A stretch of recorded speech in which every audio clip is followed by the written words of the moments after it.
This is Sophie Aldred with The Legend of the Traveling TARDIS.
Oh. Oh, wait a minute. Hey, welcome to the Legend of the Traveling TARDIS, folks. My name is Christian Basil. Welcome. And let me go ahead and bring in a few of my co-hosts. The screen is doing weird stuff again. It's just doing weird stuff. So let me go ahead and bring in my hosts one at a time. And first of all, we're going to bring in my co-host, who's sitting in the corner up there right now. I have no idea why. But can you guys hear me okay? Yes. There we go. Yeah, that was weird. Okay. The lovely Melanie Dean from Pieces of Melee. And we actually, she's very excited because we're going to be announcing our new sponsor, and she loves our new sponsor. So take it away, Melanie. Tell us how you doing today. I am doing quite well, and I get to host this episode. So everybody hang on tight because I haven't done this in a hot minute. Welcome, fellow Whovians, to the Legend of the Traveling TARDIS. My name is Melanie Dean. I'm co-hosting-ish this episode with Christian Basil. He's helping me out, and a bunch of other people are also helping me out. We're going to be discussing, let's go first and foremost, we're going to be discussing our review of Partners in Crime, an episode that first aired April 5th in the olden times of 2008. And of course, my phone's going off, giving me a spam call. But anyway, let's start bringing on some of the people because we can't do this alone. First and foremost, let me bring over from across the pond my favorite candy man, because the man's trying to get me addicted to chocolates, and you're going to give me the diabetes, sir. Mr. Mark, the Candy Man. How you doing, sir? I'm not clicking the buttons. This is all Christian. I'm holding the little adipose. Okay, so we're having technical red button difficulties. I told you, Christian, don't play with the red button. I push everything as much as I can. Yeah, I'm doing fine. I'm doing fine. I'm good. I'm looking forward to this episode and giving it a nice little sweet British perspective. Very awesome, as always. Next, let's bring in Mr. James Enstall. I know I haven't been on the same panel with him for a bit, so hey, James. Hey, how are you? Good to see you. Good to see you. How are you doing? Poking the eye with a sharp stick. I'm getting by. Excited to talk about this episode. Donna being my third favorite companion, so very excited to discuss this episode. Awesome. Rounding out, I think we're only going to be going with the 5, is it? For this episode, with last but not least, unless there's another one, I'm not sure. No, Mr. Sean. It's been a while, Melanie, but yeah, we're going to bring in Sean, and then when we go to the Who Knew News, we bring in Gadget. That's when we bring Gadget. That's when we bring Gadget. I'm yes. So anyway, from our philosophy here's our boy Sean. How are you? Hey, I'm doing well. I am excited to review this very silly episode of Doctor Who. Excited to see what everyone thinks. I feel like Carl Sagan, a big orange dot. I'm a big orange dot floating in a black void with billions and billions of viewers. Yeah, you have to say it like that. Billions and billions of viewers. The Legend of the Traveling TARDIS. Okay. Yes. Now, do Okay. you now for our Who Knew News person, lady extraordinaire? Do we bring her in first, or do we do that little fun little? We bring her on. Who Well, knows? we do the. Well, then let's play the woo, woo, woo, woo, woo, and bring it down.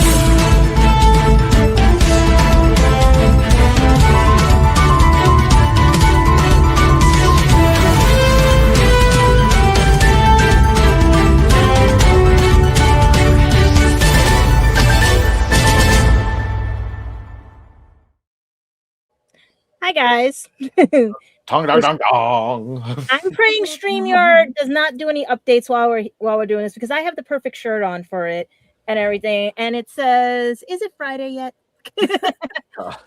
Alas, no. Okay, because Friday Eve, StreamYard and everybody's Eve. trying to do their updates to this AI thing, because that's one biggest fear coming up, maybe with who, but that'll be another rumor for another day. But let's start with some happiness, because our own Bill Perlmacki, she turned 39 years young and has received let's see, what is it saying, because they've updated again once and everything, but she worked on Once Upon a Time with our favorite Peter Capaldi, Horizon Line, The Long Call, The Real Charlie Chaplin, Tom Jones, The Deal. But I know she was supposedly coming up on another adventure, but let's see what the latest one was. Her last one was Tiger. She played Sarah. And on television, she was in Death in Paradise as Karen Hickinson. And on radio, her last one was in 2021 with Dr. Faustus. But in theater, she had been working on Ballet Shoes in 2025 with the National Theater. After that, she's basically been off the radar, but maybe she'll show up eventually.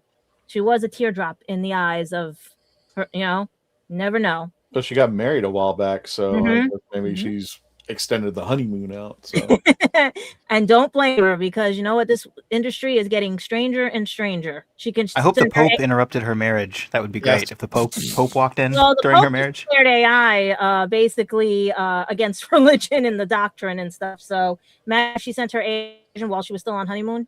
But happy our birthday, girl. happy birthday, because I missed her. She was good in Doctor Who. She was Yes. wonderful. Yes. And then we have Mark Shepard, as you guys know, from Supernatural, as well as Firefly, Leverage, and Doom Patrol. He turned 62 years old and does not look a day over that or anything. And especially when he had a scare a little bit ago and stuff. I'm just checking now because there was a picture from Instagram with him in a hospital bed. So I don't see when that was, because that's why I was trying to do my research there.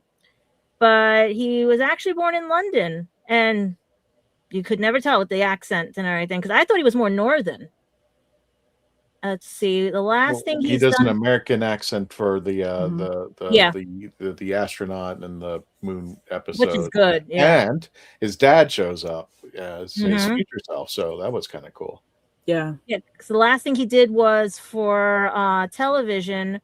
Looks like it was Walker and Independence as Nathaniel Hagen, and Call of Duty Black Ops was his video game history. Like he's very versatile on everything. But his last film was Sons of Liberty, and I wish he could do more, because he does have that versatility to go back and forth with things. So I'm hoping we see more of him and everything, especially if they bring back Supernatural, because they gotta, And one of our space cases here has her birthday. She turned 40 years old, of the same name of the series she was in. And also she was a very famous soap star. We have Jewel Slade. And you know her from Family Law, Firefly, Serenity, Stargate Atlantis, Space Cases. I think she was also on General Hospital. I have to double check that. And let's see. She was also on CBC's Liar Liar, X-Files, Are You Afraid of the Dark? Very versatile actress and everything. Her last film was not gonna say, we'll get hit with that one. I'm not gonna say that one. I'll say the one before it. Really that bad?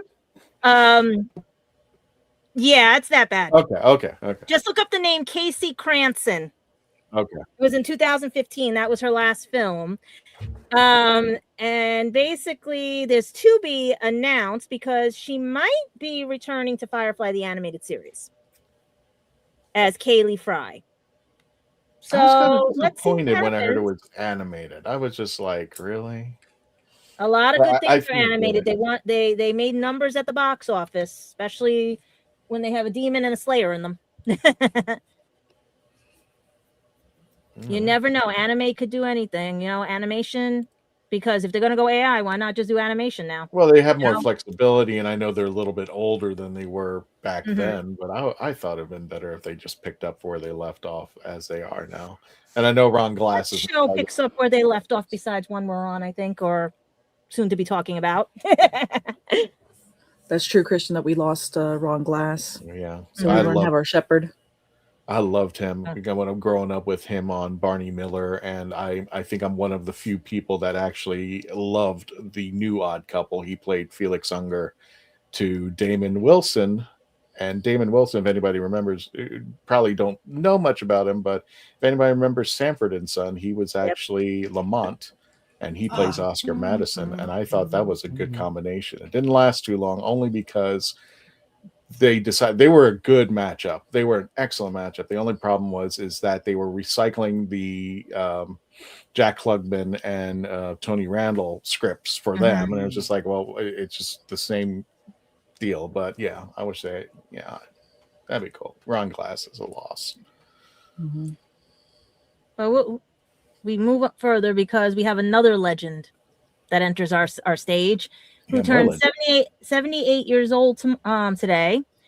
The Beeve, Jerry Mathers. Or Bob Newhart lookalike. I was thinking that too. Wait, I don't know. Every year I posted his picture. Everybody's going like, Bob Newhart. When did you get Bob Newhart? I said, no, that's Jerry Mathers.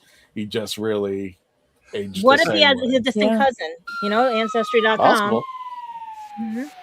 Because the last thing that he's done for filmography, and this would be looks like television, or is this movies? This looks like movies. Is Will to Power? He was Mr. Simpson. And film. And then television, his last role was in 2008 on Mother Goose's Parade. And then he's won an award, Young Artist Award for Former Child Star, Lifetime Achievement Award for Leave It to Beaver. Not a bad run. He's done so many things. Like his first film was Son of Paleface. And then his next one after that was The Men of the Fighting Lady. And his first TV show, believe it or not, wasn't The Beeve. It was Ozzie and Harriet, the trick-or-treating child. So he was an extra. Now we have more. Go ahead. I'm sorry. No, who was going to talk? Well, I just Christian, I think your audio interrupted itself. I think that was an echo of you, actually. Oh, really? Weird. Yes. Okay. Well, I just want to let people know, and especially the new subscribers, because we're going to show us. Are you sure it's not Bob Hope? Great.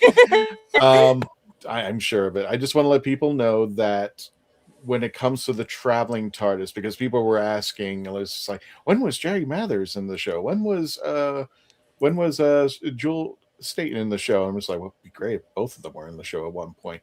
The traveling TARDIS and its history. We do the birthdays for the celebrities.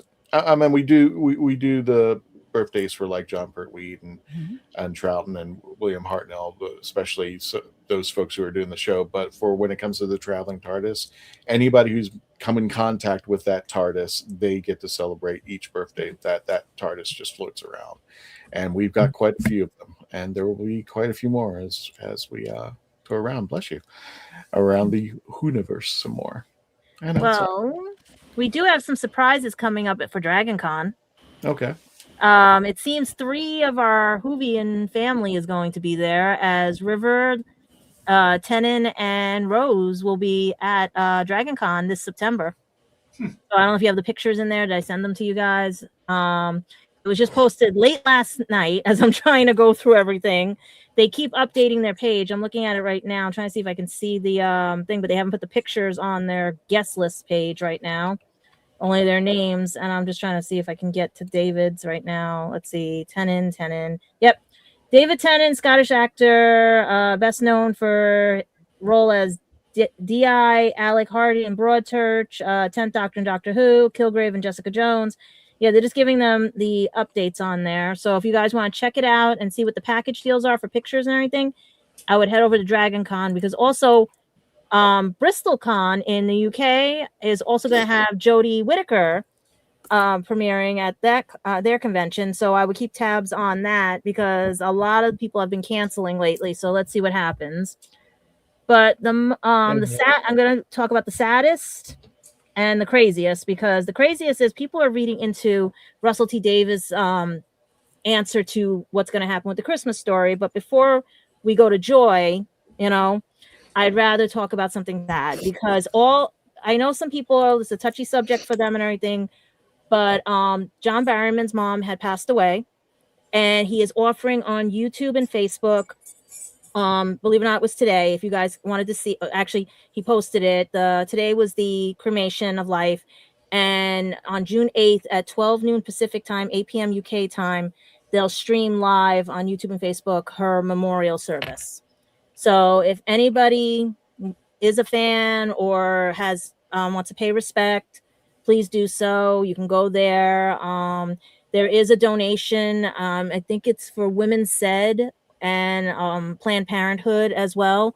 So please pay your respects. I know people have differences of opinions, but this woman was a firecracker every time you met her and everything. She would travel with them until she couldn't travel, and sweet lady and everything. So hearts go out to John and his family, his sister, his nephews and nieces, and everybody that have that with the passing, that they have strength during this time and everything. But Absolutely. very lovely. Absolutely.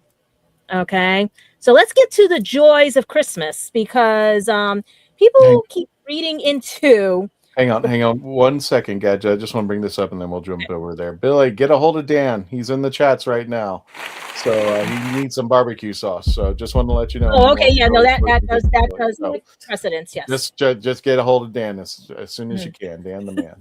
Please hold for commerce. That's right. This show don't pay for itself, okay? I know, right? No, nobody's here paid. Everybody's volunteering, God willing, the way we are and everything, because we get paid. Then that would be not fun. Okay. So anyway, speaking of joy and everything and stuff, people are very joyous about trying to prove that this Christmas special has either been pre-taped allegedly, that there's a new doctor on the premise. But if you listen to all the interviews he's been on, he's filming his other series next year. He's filming things like that. He says, wait for BBC to put something out, because all I know is I heard 2 weeks BBC letter, and then next thing I know, I see my news feed flooding with Christmas specials already filmed. Bleeding Cool said this. This one said this allegedly. This one said now. Guys, just let it rest. Wait for the official, because if you guys are so desperate, you've lost sight of this Christmas special, It's supposed to be for fun. It's supposed to be for whatever. And if Doctor Who does go on hiatus, just get to Big Finish, because Big Finish also has their newest releases coming up and everything for each month. So just pick up a Big Finish.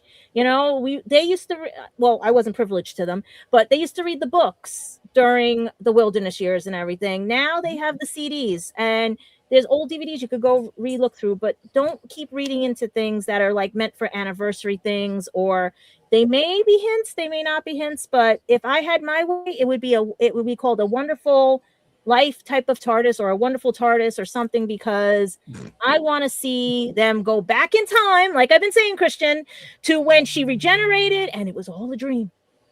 It was all a dream. And the shooty comes back, and we get the series we're supposed to have, and everything. Here we go, Melanie. Yeah, right? It's like, let's go, Big Fish app. Yep.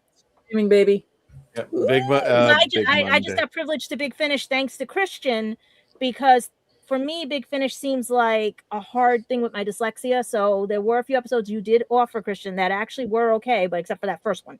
That one threw me for a loop. And everything, but otherwise they were pretty good. Well, this coming Monday, approaching Monday, is going to be Big Finish Day, and we're going to see how we're going to be celebrating it next Tuesday. So stay tuned. Keep an eye out on our social media. But we will be celebrating Big Finish Day Mhm. the day after. Does the And- BBC ever still stream some Big Finish episodes to celebrate? I know they did that sometimes on their YouTube channel, like where they would be streaming some episodes of Big Finish live on their YouTube. Do they ever do that still? Do you know? BBC? I didn't I'm not realize. familiar I with know that. Big Finish does that on occasionally, channel. like around their birthday. Oh, maybe it was or- Big Finish. Yeah, I thought it was BBC for some reason. BBC and Big Finish are two separate companies. Yeah. For some reason, they just act like they don't want to talk to each other, but they're there in the room. I It- just never And Doctor Who is understood their that. kid. It's like an alternate universe. I mean, Yeah. the shooting knocked us into an alternate universe to get back Poppy, you know what I mean? So who I'm still mad knows? at him for destroying my television, honestly. I'm still not over that. Him crawling through my TV, that was uncalled for. But does anybody else have any updated news or anything? Because, like I said, I saw telephone after telephone after telephone. First, it started with 2 weeks' notice, and then it was like, oh, this. It went all over the place, that thing. But The reason why you got the 2 week notice is because Russell T. Davies opened his mouth on BBC Radio 2 after doing the interview. Oh, well, that just connected a lot of dots. mhm. And so he so Circle the wagons. He spoke. Yeah, he Well, he has no basically, attachment to it. basically the BBC Radio 2 interviewer asked him directly what's happening with Doctor Who, and that's when he said you'll get that known within 2 weeks, and that's when the internet just went mad. Does that mean he's quitting? Because is he putting in his 2 weeks notice? I don't know. They already had put the 2 weeks notice. Knowing how much of a troll that man is, there probably Yeah. was nothing, but he's like, you know what? It'll be happening in 2 weeks. So he just made a timer hit. Like he's the one that just said, you know what? 2 weeks. You'll know. But He here's- created a paradox Yeah, because he said that. Now something has to happen 2 weeks from now. exactly. Well, But here's the thing I wanted to ask. Do you guys think the Christmas special is finished, or do you think it's a red herring? Because that's another rumor going around that they've already cast the Doctor and it's finished. There's so many rumors going around with here's the thing, and I don't know if I misheard it, but I could have sworn that Russell T. Davies has put a clamp on everything about the Christmas special. Mhm. Whether it's going to be the new Doctor, whether it's going to be the story, there's not even going to be any hints until we get closer and closer and closer and closer. So exactly how I feel. And Yeah. my guess, me pontificating, is that if they're filming or what have you, it's going to be as bottle episode as you possibly could imagine, because I don't think they're going to do any exterior. If they do exteriors, it's going to be in the dead of night, hidden far, far away. Well, there are a lot of spots in Cardiff that can be hidden. Well, because it's so hard to get in front of spoilers and angry with the phone because they're right there. So if they're doing anything, I would imagine if they're trying to be quiet and hush hush about it, they're got to be inside of a studio. That way you can actually keep everything completely locked down and not have anybody with a telephoto lens or just walking by with their phone going, oh, look, click, film. Well, when I went to Cardiff that time and everything, we didn't know they were filming Capaldi with Bill and everything, and we're down one of the side streets by the Holiday Inn, and there they are sliding down with her on the motorcycle that they never used in the scene, but she went down that way, and we're like what and everything, because we were taking the back road from the hotel to get to the mall where the radio station is, and literally just we were like, what is going on? And then people outside were carrying their grips, carrying everything and stuff, and we're like, okay, we need to get out of this area just in case and everything. Because you asked about. Go ahead. Sorry, Gadget. But no, go ahead. Well, I was just saying, like, well, it's just like you said with people like filming and stuff. Like, it's hard to keep things under wraps, but it's like what you said. Like, do we think the Christmas specials like already finished, or even like asking more broadly, like, will it be done? I don't like. It's just like Christian said. There's so many different rumors right now, but I just personally know that for me, like, if this Christmas special like gets delayed, or if they release it and it's just a disappointment, and this is just me speaking, but if it's a disappointment or they get it delayed, like, being an American Doctor Who fan is so frustrating right now. From them splitting everything 3 different ways, the Doctor Who library, and then we've got the thing with them not releasing the War Between the Land and the Sea, and now like we have no news, and they're gaslighting us, telling us, oh no, Shooty was always going to be there for 2 years, and now like if they delay this, it's like, okay, I'm just going to step away from my television, and when you have an episode ready, I will watch it. But like, I just... Yep. It's like I understand why people are speculating, because it's like, man, we want something. On YouTube are getting good. If you guys want to watch the fanfics on YouTube, they're getting good. Yeah, I mean, and that's the other thing, talking about like ideas. There's so many fans who have so many ideas right now. It's like it's not like Doctor Who's bereft of ideas. It's just like, I don't know. Anyway, I could go on a whole rant. I'm not going to. What is quite interesting, because of that BBC Radio 2 interview, is that Russell T Davies was basically on their show to promote his new episode on Channel 4 called Tiptoe. I'm not sure you guys know, but Channel 4 and BBC One is a bit like Fox and ABC. They're completely 2 different channels. So it's a bit weird that one writer will be writing for the BBC and then move over to a Channel 4 again. Really? Yeah.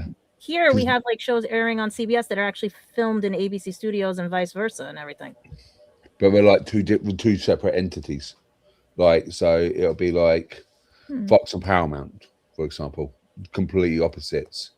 Right. So when Russell T Davies first came on the air with Queer as Folk, that was a Channel 4 production. And then after that, he then got poached by the BBC. And now he's gone back to Channel 4. There's a bit... I don't know what I can in detail on it, but it may be on hiatus because he's been working with Channel 4 rather than BBC. Could be a lot of things. I just have a theory, and I think he's under. I think what's happening is he's JNT'd, meaning that I'm gonna pull my screen back there. I'm just going back. I think remember when JNT was told at the end of the series 25 that if he left, they were going to can the show, and that's why he ended up doing series 26. Yeah. I think that's what happened after his run with Disney Plus, and it, I can't find a better term or sugarcoat it after the failure of Disney Plus hanging on to this and just cutting it off after 2 years. I think Russell T Davies wanted to go and do something else, but I bet you somebody at the BBC says, if you leave, we're going to can the show. For our quick note, for our newer fans, for our new Whovians, JNT, what Christian is talking about is John Nathan Turner. Who was the last producer of the classic series up until the 26th year. So sorry about that. No. That's sorry. Just wanted to pop that in there for I think he's suffering from the JNT issue. And I think the same thing happened. But that's my theory about this. I meant, and I don't think truly that RTD had any idea of what he was going to do. So I think he did the Rose thing. I think he announced the Christmas special. I do think he does want to keep it going. I just think we need to get him out of there and get somebody new and fresh and somebody who, get back to the basics a little bit. Speaking of I agree. Oh, sorry. No, I was just agreeing with you. Sorry. Speaking of which, Gadget, I forgot to put this up. This is from our polling, and I'll read it. Yeah, I was going to ask you, do you have the poll list? Because we do have a poll, and it says, from what you have seen and heard, how do you feel about the Doctor Who Christmas special in 2026? And you had 4 options. It's going to happen. It's not going to happen. It'll be postponed to a later date, or I really can't tell. So going in order, it's going to happen. 22% of our voters, and this is only on the YouTube channel if you want to vote on this. So that's number 4. Lowest.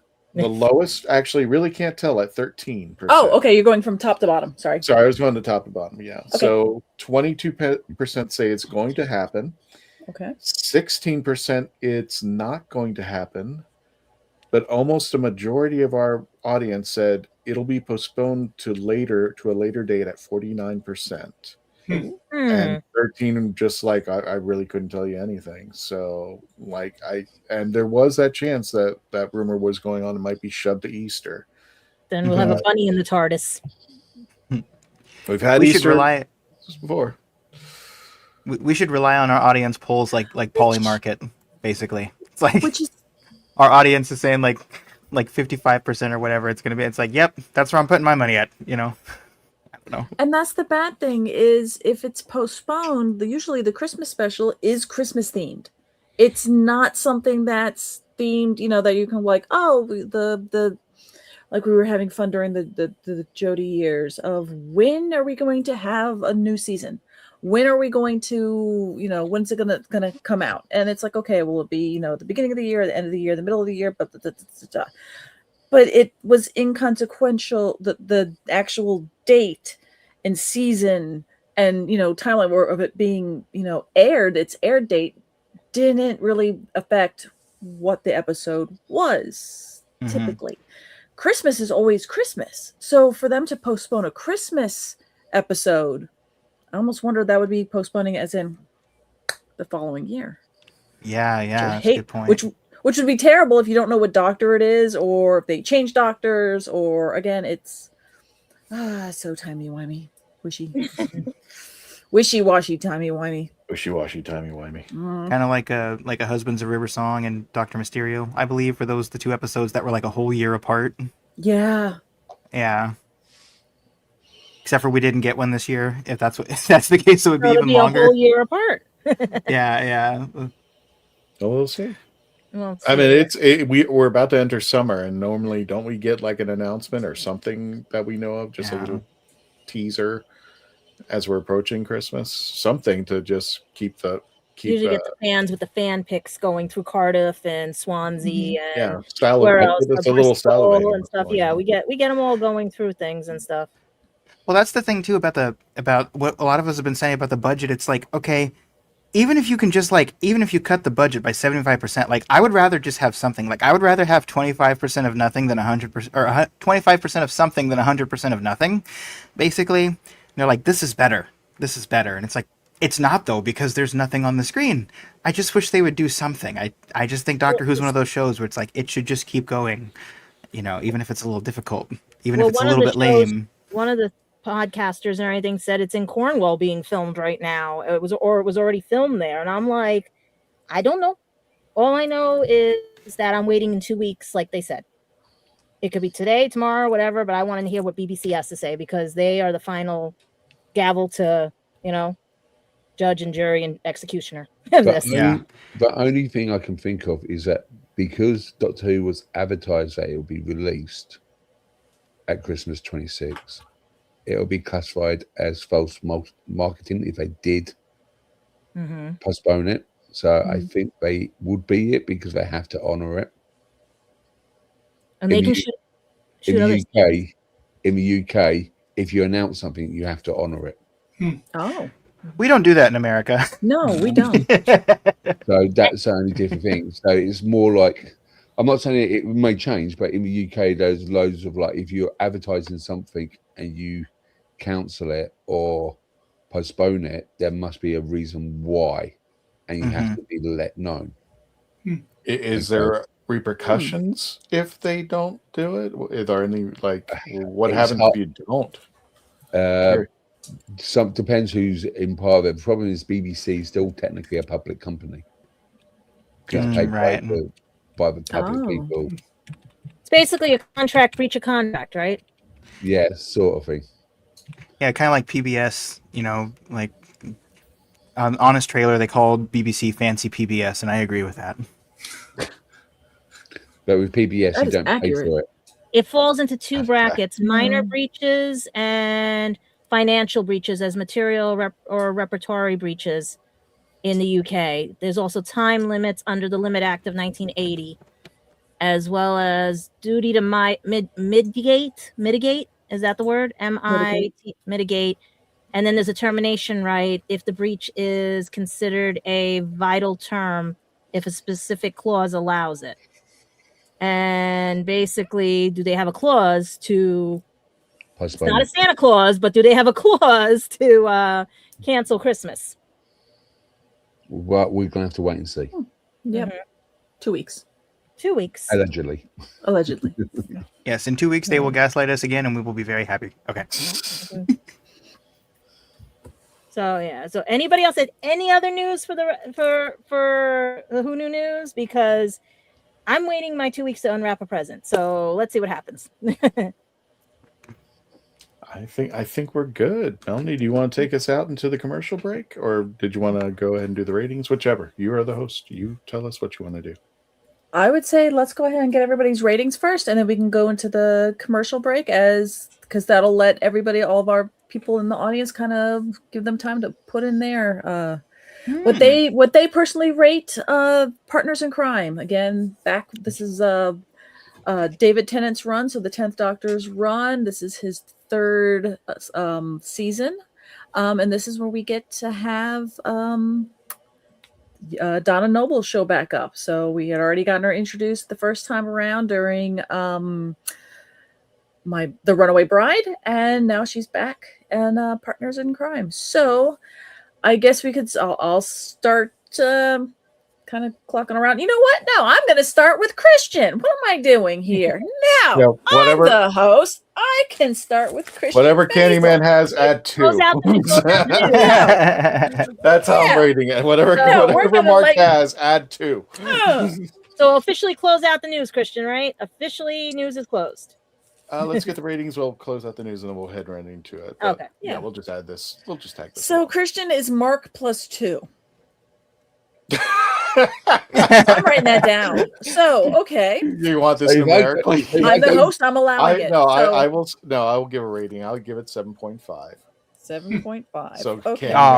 Until he finds out what Candyman's is, and then we'll see which one. Exactly. I was hoping Mark was going to give it like a 10 so that you would be stuck in an impossible situation.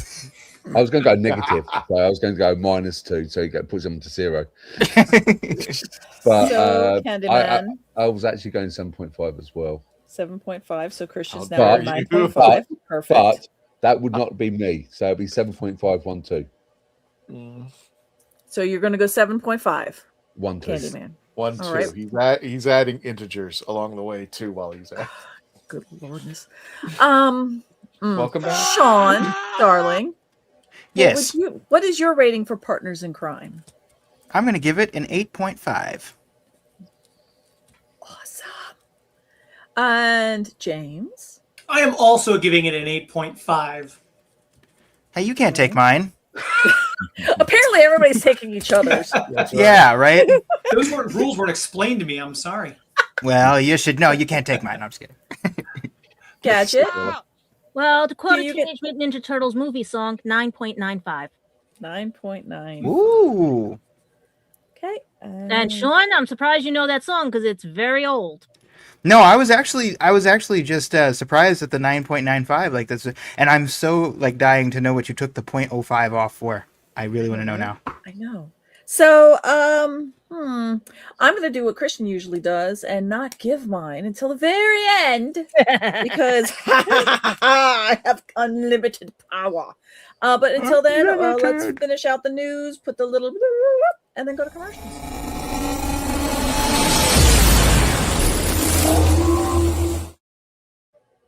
Now we get to stare at each other until the commercials start.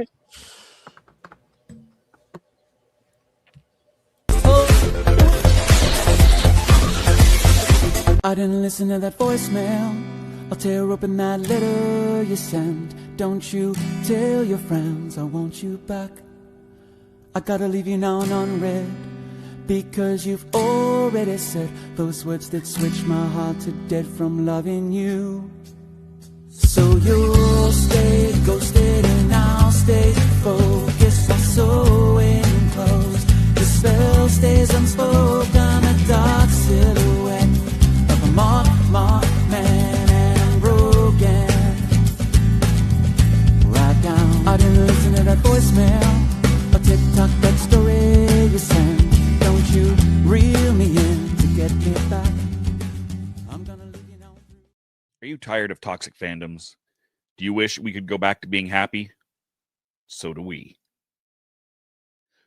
We created the Happiness Patrol to get away from all of the toxicity in fandoms, in life. And so we decided we wanted to do a show, but something that makes us happy. And in our second season, that's movies that make us happy.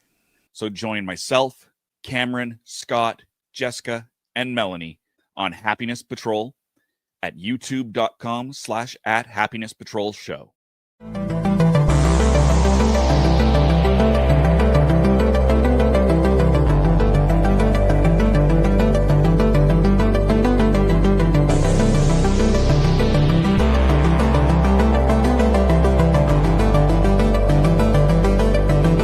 So what's your favorite Western? Is it this one or maybe one of these? Is it a revisionist Western, an anti-Western, or maybe it's an all-time classic? Whether your favorite Western is in black and white, vibrant Technicolor, a spaghetti Western, a neo-Western, a comedy, or maybe it's only really Western in spirit. Whatever it is, this is the podcast dedicated to determining the top 100 Westerns of all time. Every second Monday on YouTube, Spotify, and Apple Podcasts. It's Horses on Film. I'm author Mark Muncy. And I'm author Erica Lance. And this is Eerie Travels.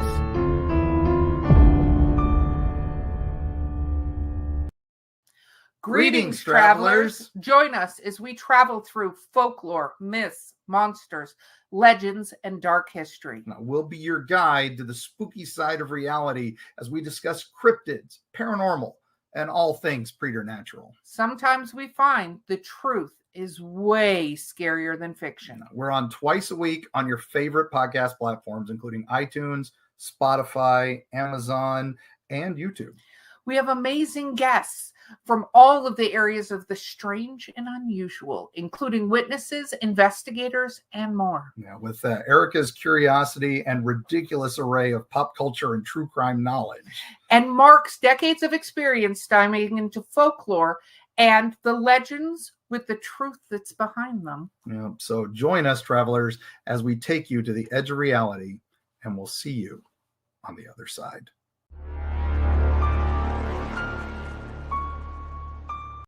Hi, I'm Janet Fielding, and I played Tegan Jovanka in Doctor Who, and this is The Legend of the Traveling TARDIS. We have one more commercial, kind of. We don't have a video or anything like that, but we want to introduce our new sponsor, and I know Melanie's jumping up and down. She's going, yes. We want to welcome now of our new sponsor. I hope I put the picture up. I'm going to shoot myself. Yes, ladies and gentlemen, we want to welcome Coffee Shop of Horrors to the Legend of the Traveling TARDIS family of sponsors. What does that mean? With, yes, absolutely. With more caffeine for Melanie. More caffeine for Melanie. Yeah, but as soon as she found out, she was like, "Okay, yes." So we will be with selling the barbecue sauce and the coffees over at all select conventions that we have out there. So just keep an eye on that. Right now, we can at least confirm this month, Space Coast Comic-Con, Epic Verse, which is taking place in August, and in September at Ancient City, we'll be selling both the Kitchen Killers barbecue sauce. Yes, the coffee is awesome. I'm probably do a whole episode with Melanie just telling you how good the coffee is. Let's go. But Melanie gave me some pictures of some of the brands that they have out there. So Melanie, embellish us just a little bit. I'll just throw these out here.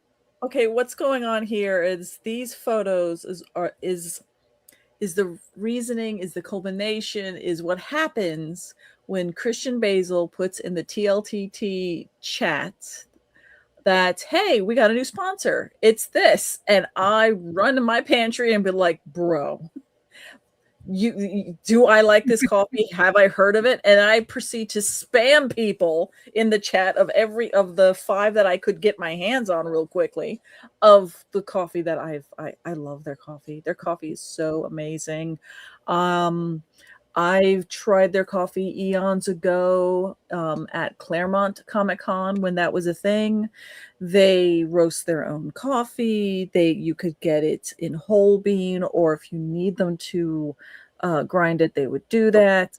Sorry. Christian ran out and bought a little he ran out and bought a stand already so he can. Yeah, that's it go. So yeah, if you find our booth, look for the stand and you will see the coffees and we will have an eclectic range of bags, and they are on a first come first serve basis. And the good news, Melanie, is for anybody at the conventions, it's $16 a bag.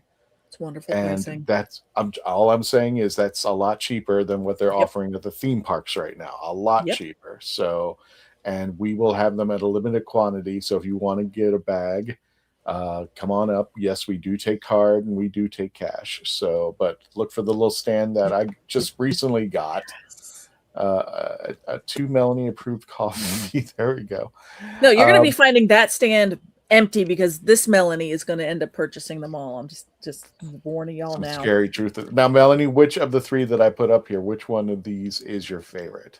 Oh, of those three, actually, funny enough, Boogie's Nightmare Brew, of those three, is butterscotch toffee. My absolute favorite one of theirs is the Highlander Grog. I am a huge fan of a butterscotch bourbon caramel note, that kind of thing.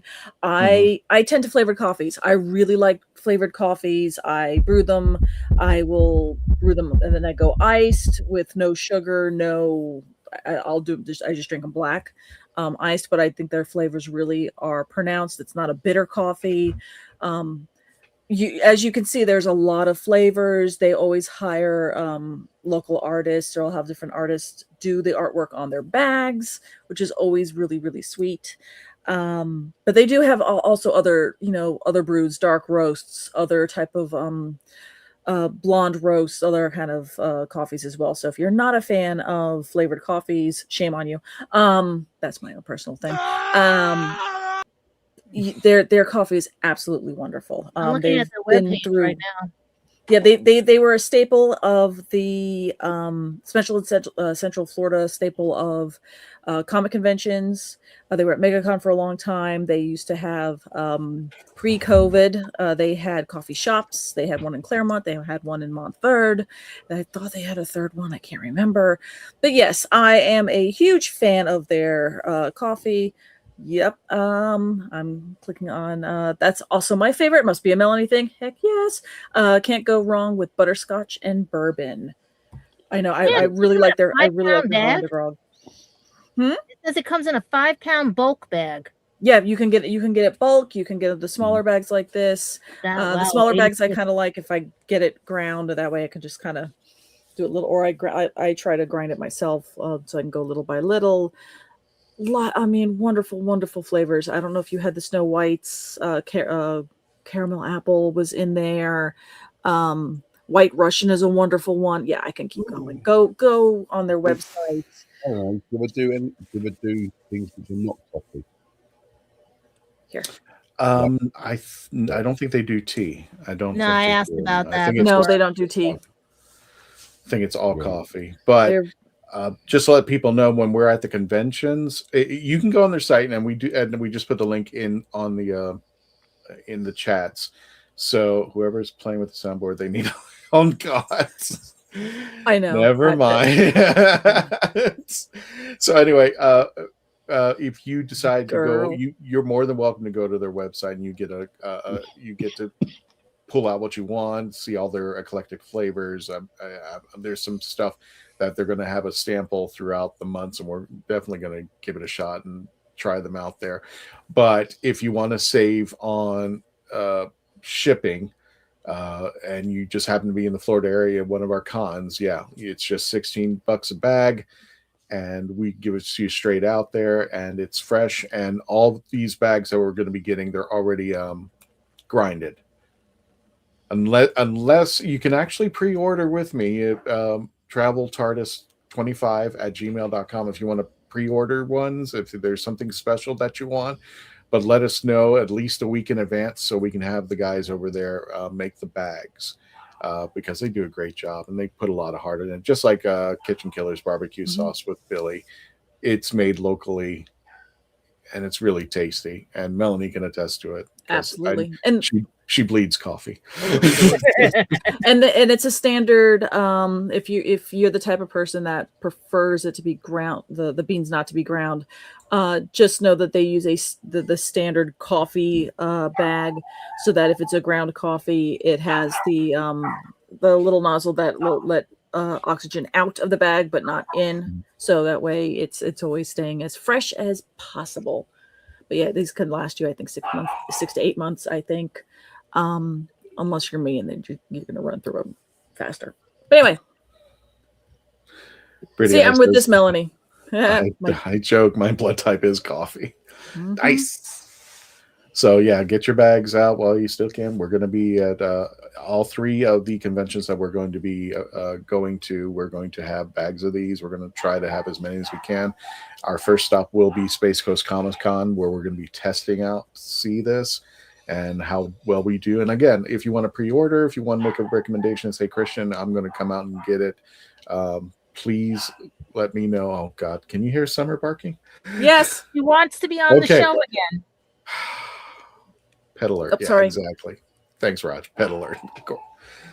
I don't know what she's up. I don't know what she's doing. So I know Tom. It's not barking. So anyway, yeah, this is our new sponsor. We welcome these guys, and yeah, we would not be putting out these things unless we felt this was a good brand, and this is a wonderful brand of coffee. Yeah, and now, or unless you're me, that now is going to be going to every convention we're slated to go. Christian had already slated to go to, and now I'm going to show up just because coffee. I'm her dealer. So good. Yeah, that's true. I'm gonna be. I'm an enabler when it comes to this. So see you out there, folks. And Melanie, take it away. Let's get the show. I mean, we're only 53 minutes into this episode. Exactly. Let's talk about partners in crime. Look at my little adipose. He's so adorable. Yes, you are. And just think, this how prolific this episode is. This came out again April 5th, 2008. And there, the whole idea was a miracle pill. You take the pill, the fat just goes away. Unfortunately, it goes away like this. And now it's 2026, and now we're having the Wegovy pill. So maybe the fat will just go away. Maybe we'll all get our own little adipose. Who knows? See, I don't want the fat to go away. I would keep him as a pet. I don't want the fat to leave. Let me look at your little baby with the little tooth. But anyway, so I believe we go lowest to highest. And unfortunately, we have 2 people, actually we have 4 people, who decided to pair up. So the 2 lowest are technically Christian and Candyman. So let's rock, paper, scissors to see who has to go first. Oh man, it's not a fight to the death. Not fight to the death. So rock, paper, scissors, go. 1, 2, 3, go. Grenade blows everything up. Looks like going. Fine. You know what? Grenade me. I'll go first. Unit boy. That's where the grenade comes out. So, I gave it a 7.5. I think this was a great introduction to see Donna Noble again after we saw her at the Runaway Bride. And I loved it because it has that campiness that Doctor Who's been known for, to have some fun. I love it because it was a fun episode. Of course, it brought in Donna Noble. It brought in Wilfred, so we're seeing Wilf again, and it was one of those episodes that it's just a fun episode for me. And I love when it comes to the companion, I miss the buddies. I missed the Second Doctor and Jamie. I really loved it when the 12th Doctor and Nardole, when it comes to the buddies. And this was a perfect get together of buddy when it came to Donna and the 10th Doctor. And especially with that scenes when they're across the way and they're looking at each other, it's like, yes, I know. They had that, that conversation going across each other, and I didn't mind, even though it was a little bit camp and quirky. I mean, like the adipose is an alien, and as a plot device going on through the story, I thought that was cool. it was just it's not the greatest of the episodes. It's not one of those that's gonna make you think, 5 years later you're gonna be talking about partners in crime. This is one of the fun episodes. This is an episode I would probably put in my top 10 list of if I wanted to introduce somebody to Doctor Who. This is one of those episodes I'd bring them to because it's fun. It doesn't take itself too seriously. I mean, I love the 2 sonic screwdrivers. So let's see what happens. And you can tell David and Donna, I'm sorry, Donna, Catherine were having a great time. And this is their starting and proving ground because Catherine's coming back now from Runaway Bride. So we're fleshing her out a little bit more. And even though she was, just a little bit annoying in the beginning of the Runaway Bride, you could tell that there was some kind of chemistry going on later, and especially when they were under the Thames River, when that chemistry kept going and going and going and going. But like I said, this is, to me, one of those episodes. If I'm having a down day, this is an episode I revisit because it's fun. It's funny, and it's very entertaining. And I would highly recommend this episode for somebody who's like, okay, get me into Doctor Who. Give me an episode that I should start with. I would bring in Partners in Crime. Perfect. Beautiful. That's yeah. All right, the rest of you are screwed now. I'm talking. Yeah, right. Like, okay, so everyone's like, I said everything. Okay, talking points. He's done all. And of no them. pictures, Okay. right, Christian? Yes. Yep. So, Candyman, Aye. why did you give this a 7.75 or 7.5? Unlike Christian, I actually found it quite tedious. The meeting with Donna Noble just went on for ages. The music was brilliant by Murray, but it just felt like it's just dragged, and then it's still dragging, it's still going on, and I just got a little bit, because it felt very much like Doctor and Sarah, the relationship of that lot of something, like Sarah goes out and investigates stuff like she did with the third was it the fourth Doctor or third Doctor? And it felt very, very much like that, but I just found it a little bit just get on with it, if you know what I mean. We done the crossing over so long. I think it was like 25 minutes. You wanted them to bump into each other a little sooner. Yeah, it was just literally just tiresome. The adipose, yeah, that was cute. They could have cashed in on it a little bit more, but it was okay. It was okay for the season 3 opener. What I didn't know, and rewatching it, there's loads of Easter eggs for the whole that season, which I didn't spot until rewatching it again tonight. So when the taxi pulls up, that's got Atmos installed. Right at the very end, you got Billie Piper again. That was quite cool. The nanny, was she a Time Lord? Was she someone the Doctor might have known in possibility? I just felt that the episode, even though it was a cutesy little episode, and I can understand how well you can introduce people who are not into Doctor Who into this episode, I just felt it just needed a little bit more, something else. Like you saw a little bit of Time Lord Victorious at one point, but it was only for a second. You just got glimpses of everything through this episode throughout the whole series. Yeah, I just wish it was just like a little bit more fast paced. I can't really like say it was a bad episode, and it's not like it's a thing, but it's very, very much Space Babies for season 3. Yo. But better. Why? But you know what I mean? It's that sort of feel to it. You know what I mean? It's like, yes, it's a good idea, and especially now since we've got our Sempic and all the injections to get rid of fat, it's quite more relevant for today's society. I just feel like it's it didn't have that power like how Rose did. Okay, that's fair. But I like that it's a good fun episode, but not like it's just not the best one out there for you. Yeah, I'll take Adipose over Booger Monsters any day. So. Yeah, no, I'll take that. I'll take that. That's perfect true.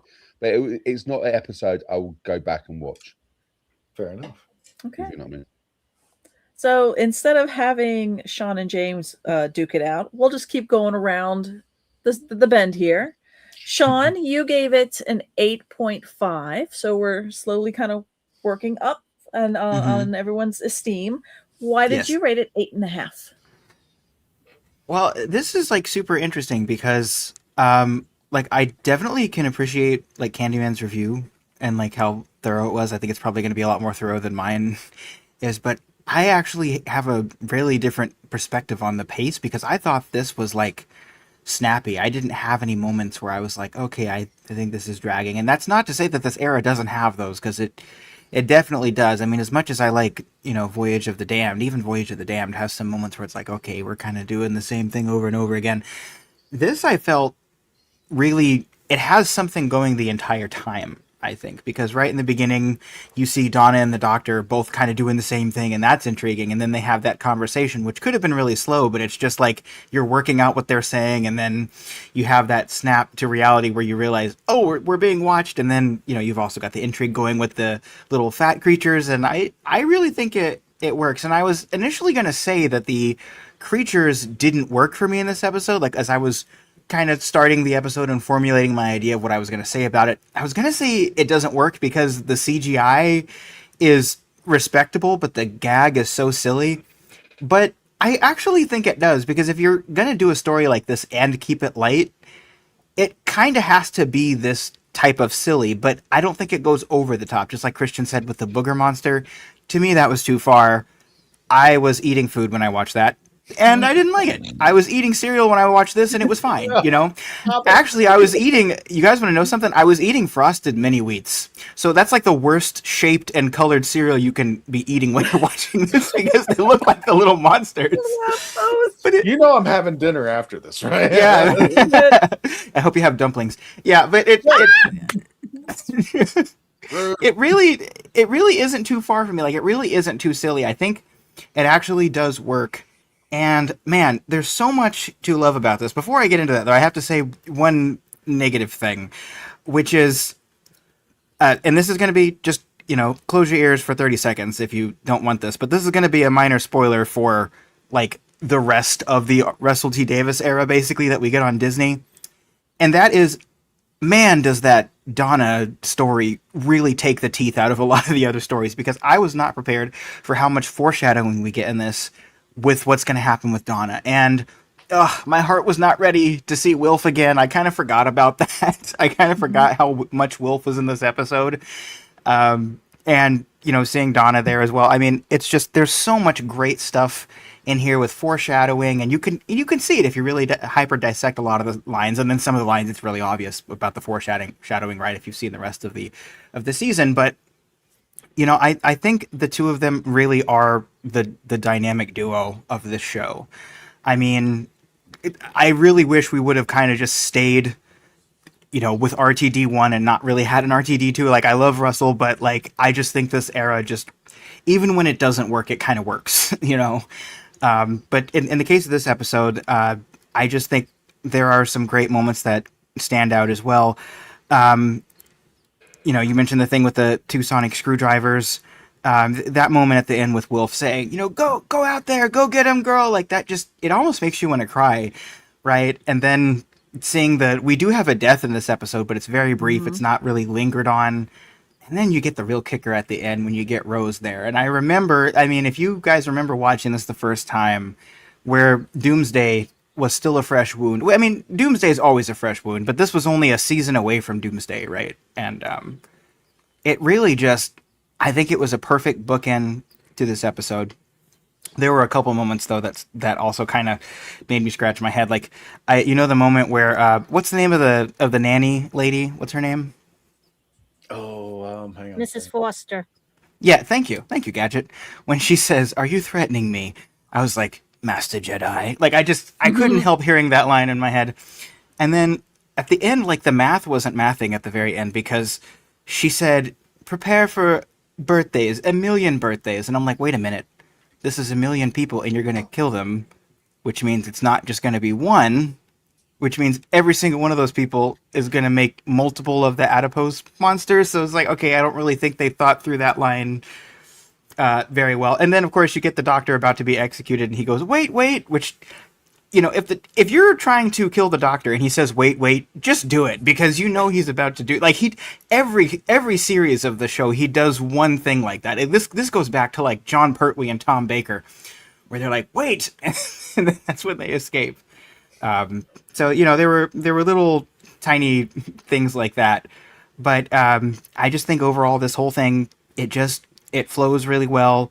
It works well. Donna joining the TARDIS. I mean, and people have commented on how much better Donna works this time around than she did the first time, I think, and I agree with that. I mean, not that I disliked her the first time, but they did that character growth and her relationship with her family, and it does get messy, and it makes her that much more believable, and I think it really kicked off what was going to be a great run of episodes with, for a lot of people is their favorite companion, which is Donna Noble. So yeah, I think it's great.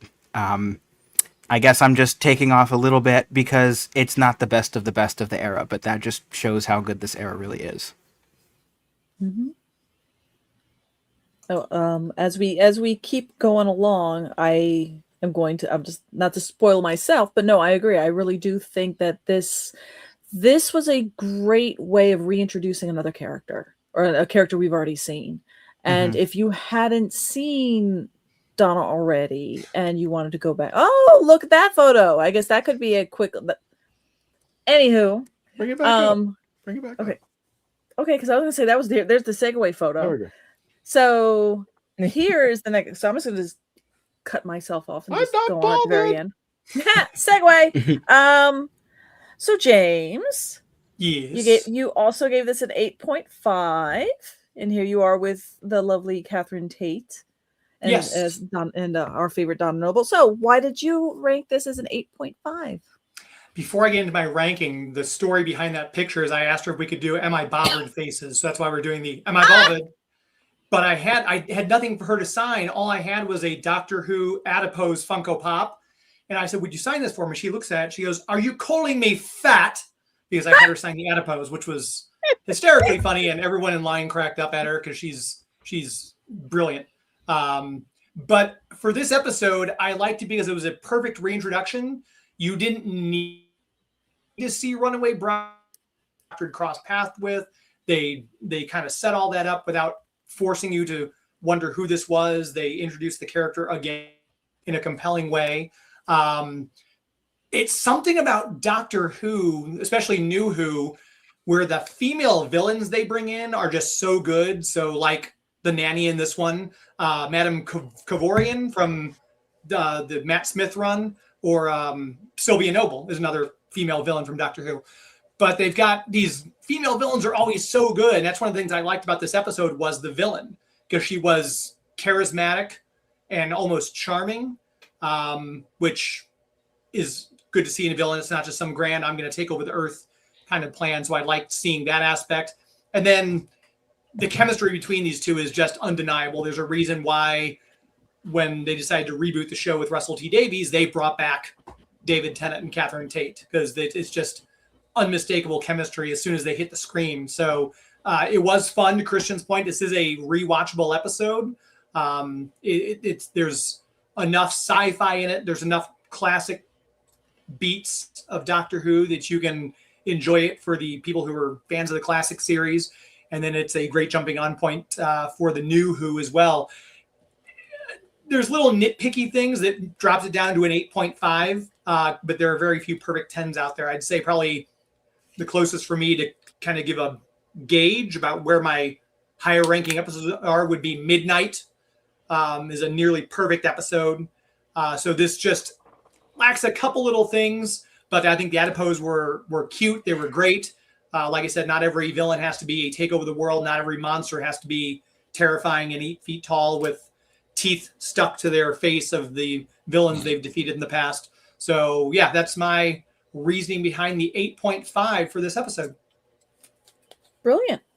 Absolutely brilliant. And then honestly, I'm still kind of jealous on the taking the photo with her of the am I bothered that pose, because the greatest thing about the greatest thing in the world with if you have a chance to see Catherine Tate at a comic convention, honestly, the selfie is where it's at.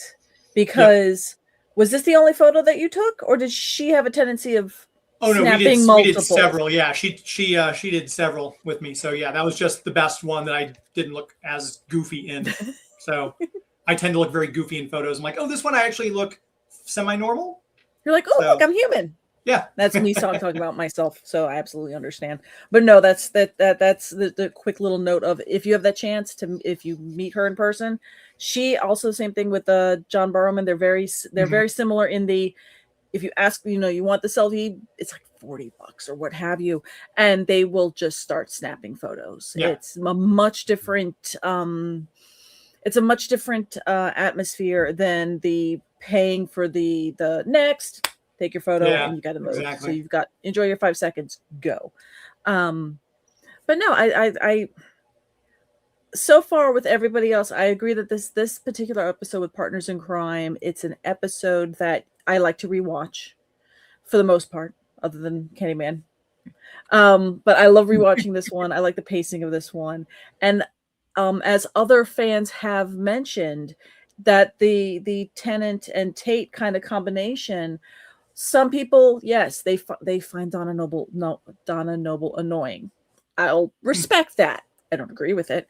I find that those two are perfect together because you have that brother-sister kind of doctor companion. There's absolute zero romance. And of the three companions Tennant had during this span, you had either the relationship, the pining, or you had the antithesis of it. And Donna Noble was the antithesis of it, especially with, anybody who even possibly tries to say that they're a thing together. She's there just to say, the toothpick, the scrawny guy, you are kidding me, right? Which I absolutely adore about her. So, as we keep going around, Gadget, almost a perfect episode for you. Yeah. At 9.95. Mm-hmm. Because do you want me to start with the why I gave it the those missing 0.5, or do you want me to start? I think you should. The floor is yours, madame. Please do as you will. Well, growing up with vaudeville, this was to me an improv. That's why it was good to me, because I know what vaudeville and improv. So I love the banter back and forth and everything, especially when they found each other. But it was also reminding me of those movies where the meet cutes are almost just meets and everything and stuff like that. But what got me was glad to see her return. You could see that she had developed her character and everything. But it was, to me, it was more of the back and forth and everything. And what got me was, I noticed a lot of red nail polish on our villain and everything. And also her poster behind her desk. I also noticed a lot of other things that were a lot of Easter eggs coming up. But it seems that most of our villains in this series seem to have red nail polish. And the thing with the sonic screwdriver is what got me, because at first she reminded me of Missy. And then it was like, wait a minute, what if she was Mrs. Flood and she regenerated when she fell and everything and stuff? But it was like one of those. So I just kept looking at that, especially the pun behind her when it said the human race would be dust, if you have that picture and everything. So I was looking at that first. And then I was looking at the vaudeville type stuff with David, because it was just too funny that each one of them were on the same mission, same brain, she's trying to find him. He's trying to figure out what the hell's going on. He uses the back door. She uses the front door. They both have the same type of thing. Health inspector. They have everything like that, back and forth. And it's like, I love when they were popping up, popping down, like only 2 seconds from each other and everything. And then you had the little tongue-in-cheek of your health on safety for a Tennant, and he's like that. So I'm like, yeah, that was funny. And all the other, but when the Sonics came out, that's when I was like, could she have been a nanny, or could she have been a Time Lord in disguise? And everything, because this is RTD. And also, like, you could see where Donna was starting to yell at Tennant. Like basically like the way she was, hey, because she was hanging from the window washing thing. She was hanging from all this. Everything, it just was slapstick funny comedy, and especially with the Doctor Who Confidential when they said they were hitting the window with chocolate hammers that were hammers made out of chocolate. I was like, that was like the icing on the cake. But the reason why I gave it the 0.5 was because you didn't see what happened to her body when she dropped from up there, because like I said, she could have regenerated if she was a Time Lord. And the fact that while he's trying to save Donna and the reporter's tied in the chair, she goes, well, what the hell is going on? Somebody please explain something. He goes, you're a reporter, make it up. I was like, okay, that's where he got the 0.5 taken off and everything and stuff, because that was a running gag back then in that time frame and stuff about reporters and things. Even our own Patrick Stewart, when he was a Cub reporter, made up the stories when he was there, because they had no news, as he admitted on one talk show and everything, if you want to go back and find that and everything. But the 9.5 is because I love the vaudevillian stuff. And what got me was Wilfred, because it reminded me of him from Peter Cushing's day. Because why is he always looking at the stars? Why is he looking for aliens? Could this be that maybe like what happened to Donna, where Donna forgot? Maybe the Doctor made Wilfred forget. And he always had that inkling he was in space, because when he saw the TARDIS, he was like, I knew it, you know? And the TARDIS triggered his memory of the time being in the TARDIS. Because that's how I was seeing this episode, is like it was coming full circle for Peter Cushing. It was coming like that, you know? And because with Wilfred, I love him. I miss him. And he was Donna's rock, you know? Because all she wanted to do was explore. Nothing ever went right for her. Nothing, whatever. And she was always hoping something would change, you know? And it did. And she was already packed and ready to go. He was just the valet putting everything in the TARDIS and all that. But like I said, the 0.5 was because of the fact of what he said about the reporting. Otherwise, it would have been a 10. No, that's fair. Mm-hmm. I can, as somebody who does our Who Knew News, I can see where a jab at journalism and ethical journalism. See, I can speak would rub you the wrong way, and that's absolutely fair. And they were cute little things, like and everything. Adorable. It's just that when she said that they were the children of and everything, and the Shadow Proclamation was going to be issued, it was like, okay, she's in trouble. Mm-hmm. But I still think she's the one that might have picked up the ring. I'm because she had the red nails. I'm waving at Fat. Yeah. Waving at Fat. What and her legs went. what was interesting is the reason why she was sent down to The bees disappeared too. The bees disappeared and the planet disappeared. Mm-hmm. Easter eggs. Because Tennant was saying, the bees, what's going on with the bees? Mm-hmm. Yep. And Donna was like, oh, this conspiracy theory site. Yeah, because they were slowly, because it was mm-hmm. it showed from the very get-go that the entire season was planned and that we were building to something, which Mm-hmm. is But you notice her poster in the back looked like the planets. And if you counted the planets. Yeah. My little adipose back away. If you remember when they said the planets, spoiler, if you look at her poster, count the planets. And it matches the poster. Behind her desk. Melanie, I'm so sorry. Go ahead. No, go ahead. Melanie, you also said something.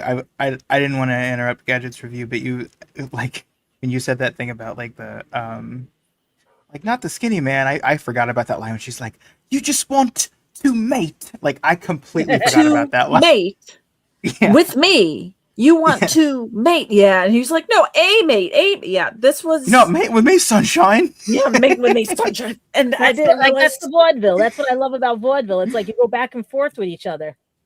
And for me, as a fan of the old to your point, vaudeville of Abbott and Costello, and those type of the Laurel and Hardy, those it's all timing exactly.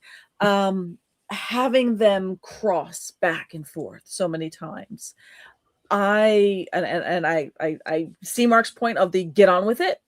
I was just relishing it. I was one of those fans that just absolutely adored that and they've ships in the night again and ships in the night.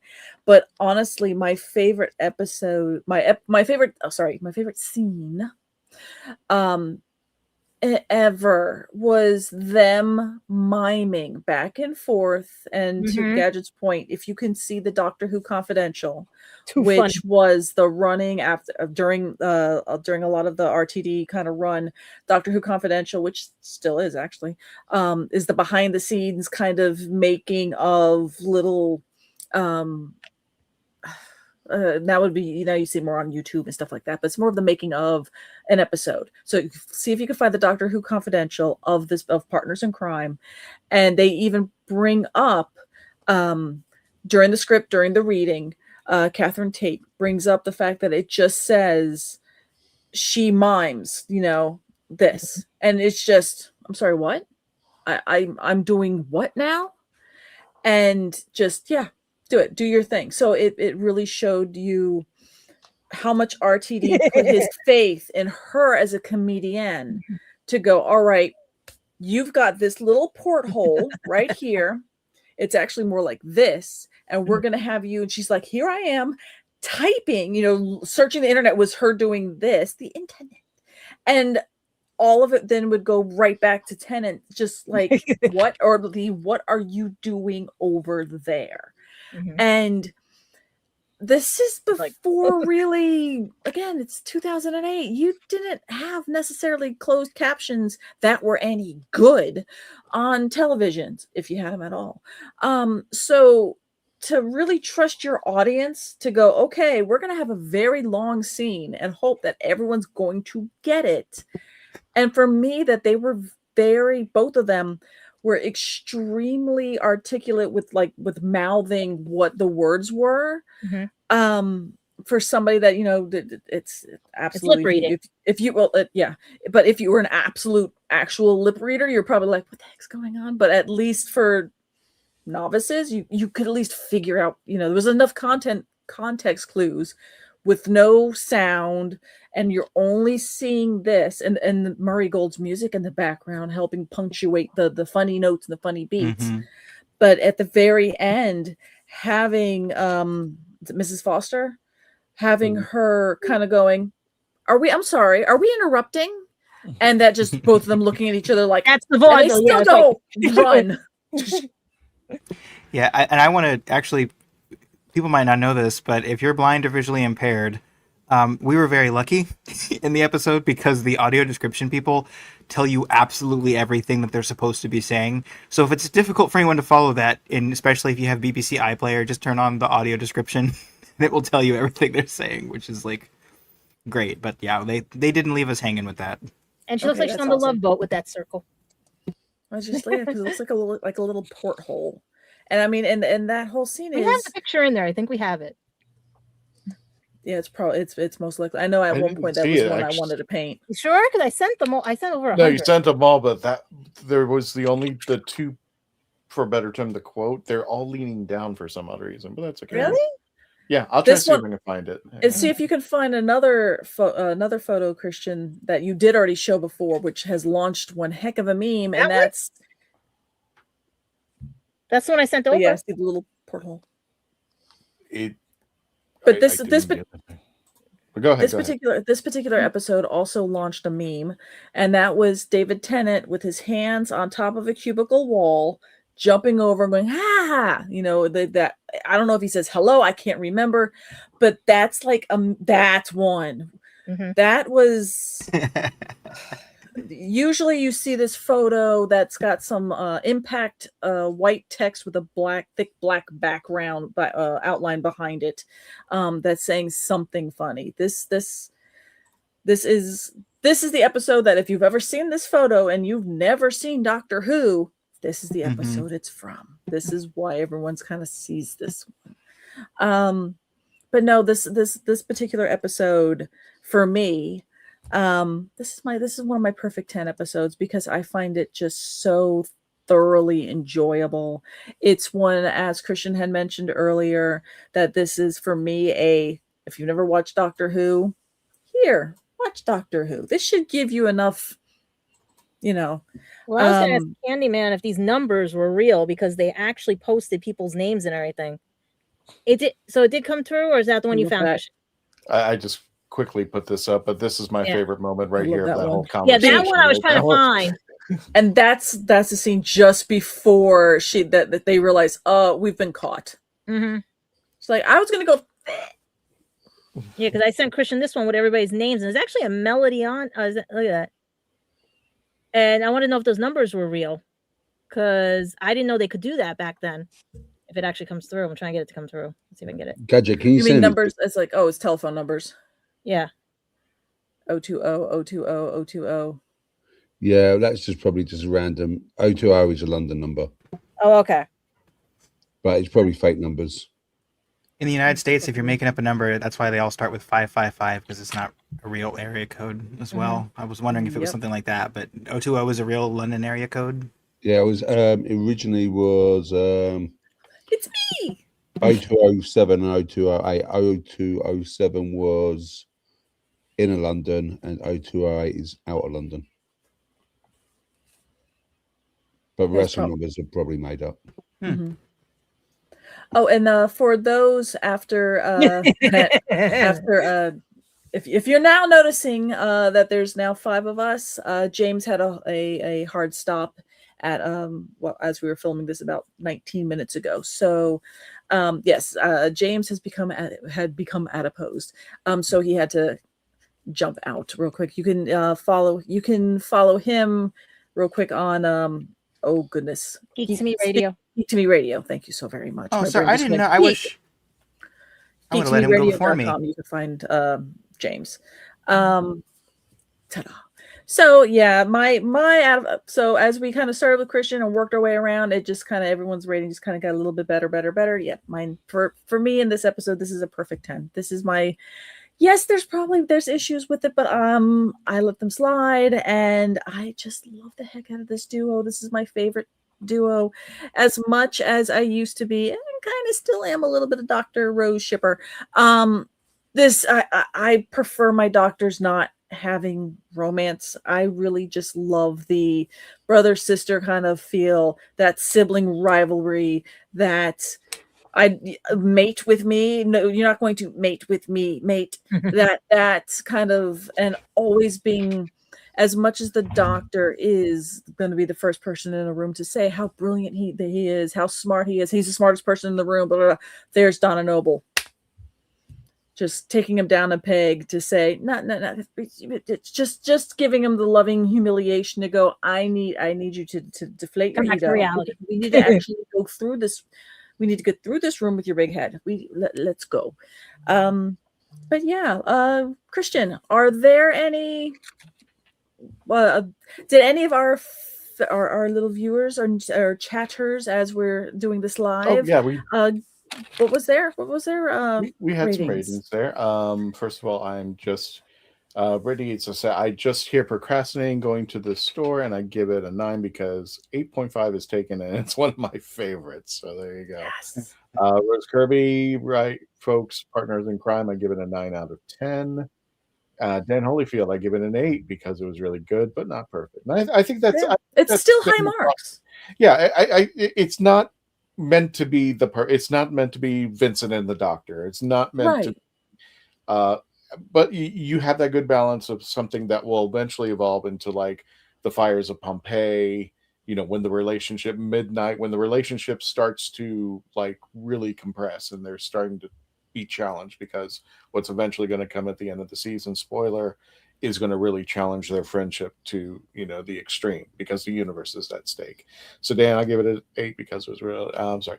Raj says I give an 8 out of 10 for Partners in Crime, which I had to stream twice because I enjoyed the 10th Doctor and Donna's hilarious banter since they did a funny skit scene here on YouTube. Yeah, the one the Not Bothered. I think they did that after the episode. I think that was Children in Need or comic special with what's Catherine's Tate's. Oh, the character. The character called. Is that the one where she's like in school and he's a teacher? Yeah. Am I bothered? Oh, I can't remember the character's name. What's her name? She becomes Toy Billie Piper. Is that the All one? right, everybody on the internet, if you can find out do the it character's name, go ahead, put it in the chat. Everyone on the entire internet. Yes, everybody. Also, Melanie, can you Lauren possibly Cooper. Lauren Cooper. Thank you. Sorry. Yes, Sean? can you possibly shout out James's website again? Because earlier I didn't know that he had an out. My review went really long, and then when you were telling about his website, I was saying, "Oh, sorry, I talked over his review," and then I talked over his website. So can you mind shouting out his website again? No, you're fine. His website is Geek to Me Radio, and that's at geektomeradio.com. And he does a live performance. You actually can see him. He actually has a YouTube channel, which they do terrestrial radio in St. Louis. And he talks about comics, sci-fi, you name it, geekdom galore. But you get to see him, too, while he's on terrestrial radio, which I think is cool. Can I just mention about Wilfred's cat badge? Sure, of course. Yeah. Yeah. Do you guys know what that is? I think Not at all. But you're going to tell us. Well, okay. So the story goes, well, this is what Bernard Cribbins told me, but he asked the costume if he can put that badge on his little woolly hat. That's from when he served, right? Yeah, he was in national service, but then he did. He volunteered with the parachute regiment. Yep, and that is actually the miniature parachute regiment cat badge, as we call them in the UK, paras. Is that if the paras equivalent in the US, airborne? Probably yes. Yeah, the airborne would be the paratroopers. Paratroopers, yeah. Yeah. Okay. So, but in the UK, the paratroopers are like one of the specialist forces we've got. They're just like the high tier in the UK. So it was quite cool to see him and ask for costumes so if he can wear his cap, because he's literally earned it as well. I just Googled it. He actually earned it when he was doing national service. So. Okay. I'm just saying to the BBC marketing place, I want this on a shirt with an adipose on it. So this quote right here. We need to make that into a shirt with an adipose. Oh yeah, I've got to wear one of those as well. Candyman, I'm glad you said that, because like the stuff with Wilf in the episode made me really sad. But you've also made me extremely jelly of like living in the UK, because I feel like every time we talk about Doctor Who, you're like, oh yeah, I met this person and they told me this. I'm like, oh man, like I don't know anybody from Doctor Who. He's in the motherland. It's not fair. Yeah, right. He has proximity. Yeah, exactly. But I mean, that's also maybe a little bit one-sided too of me to say that, because like also I live in the country with like Hollywood and all, like, so you know, it is what it is. But yeah, you get all the Buffy cast. I don't get Buffy, so it's compromise. Yeah. Well, we don't get it anymore because they decided not to go with it. So. Oh, and I found out something the other day, which really, like, I did not know that Dolly Parton was a producer on Buffy the Vampire Slayer. I had to look this up. It is completely 100% true. She was an unaccredited. The industry or the company that produced it produced Buffy. Please look this up, anybody. I had to watch this again, and I had to look it up into something, and it turned out it was completely true. Dolly Parton is actually the same way that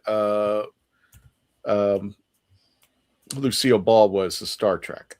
She was a quiet producer. I mean, she led the whole thing. And one of the things that they interviewed with Sarah Michelle Gellar, she found out that Dolly Parton was producing it, and she was like, I've never met the woman or anything like that. And she was very concerned about how she felt about the Buffy the Vampire TV show. And she found her on an interview, and she gave praise to Sarah. So I was like, this is cool. But please, if anybody can find that information, I found out today it was true. I was like, damn it. Someone take me to the UK. Hi, Nikki. How you Well, doing? put it this way, Melanie can vouch. If you ever come to the UK and you're around London or around Essex, I will meet up and take you on a random Doctor Who site touring and give chocolates. When he means by random, he's going to take you to your house and show him all his unit stuff. So. He'll take you to Leith Street. That's right. And give you 10 kilos of Terry's to walk around with. Candyman, have you been to the US? I've been to Florida a couple of times. Okay. Oh, there you go. And he's a Bears fan. Taking a bun in your hop. I am a Bears fan. And he's a Bears fan.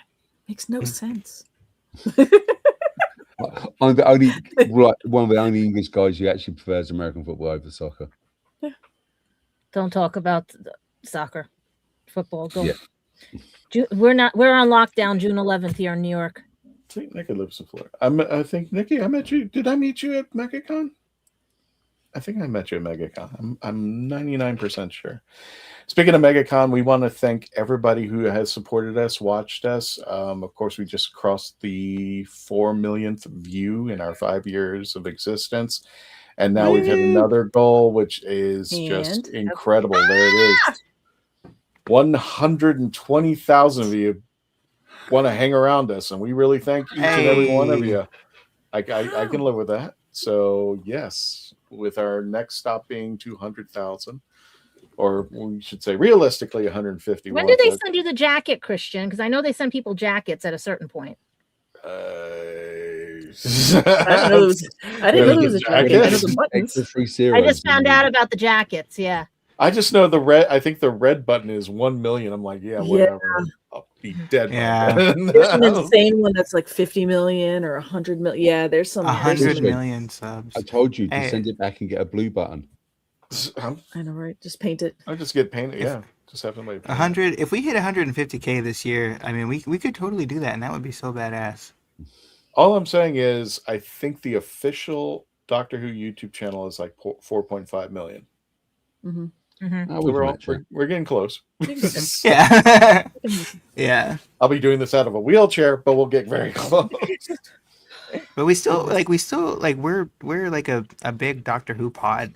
You know what I mean? Like, we're so thankful for you guys. Like, it's really, it's just really crazy. No, like, thankful for each and every one of you. Yeah. Who gave us the chance. Just the moment that you hit the subscribe button, we were really appreciative. And of course, we got other social media. We've got X, we got Facebook. Some of you are watching us on Rumble. I mean, like, you can always check us out wherever you want, wherever you feel great. Twitch, Twitter, yeah. Twitch, Twitter. So. Absolutely. Christian, you gave Nikki a pin. Is that a badge? Yes. The buttons. Yes. Okay. Then yes, I gave her a button. We were given buttons. If you subscribe, if you have subscribed or always subscribed when you were at MegaCon, we gave you a button for it. Thank you. As a token of our appreciation. Melanie, you ready to wrap this puppy up? I think it's time to wrap up. Okay. Well, for again, those of you, I'm going to jump back just a little bit. Where are we going to be? Well, let me say this just again. We will be selling Kitchen Killers barbecue sauce, and now we will be selling Coffee Shop of Horrors. You can check out their website, but again, if you catch us at the conventions, you don't have to pay for shipping. We'll have them out there, but we will have a limited supply, so make sure. It's only $16. $14 for the barbecue sauce, $16 for the Coffee Shop of Horrors. Our first stop will be selling this at all 3 conventions at Space Coast Comic-Con, taking place at the Wickham Park Community Center, June 20th to 21st. So get your tickets now. You can scan the code out there, and we will be joined with our special guest, Athena Finger. And if some of you heard the name but not familiar, she is the granddaughter of Bill Finger, who created Batman. So she will be at our booth, and from what I'm being told, Melanie, she is creating one piece of art. And I don't know if she's going to finish it over there or if she's going to have it finished, but it will be the Third Doctor and Batman 66 together. Oh, that's awesome. Cannot wait to see what this comes about. So A doctor with Batman at the controls. Exactly. I love that line. I actually showed her that video and go, the Doctor Who poked fun at Batman. It was the third Doctor. It was so cool. And I sent her the video and she goes, oh, that's cute.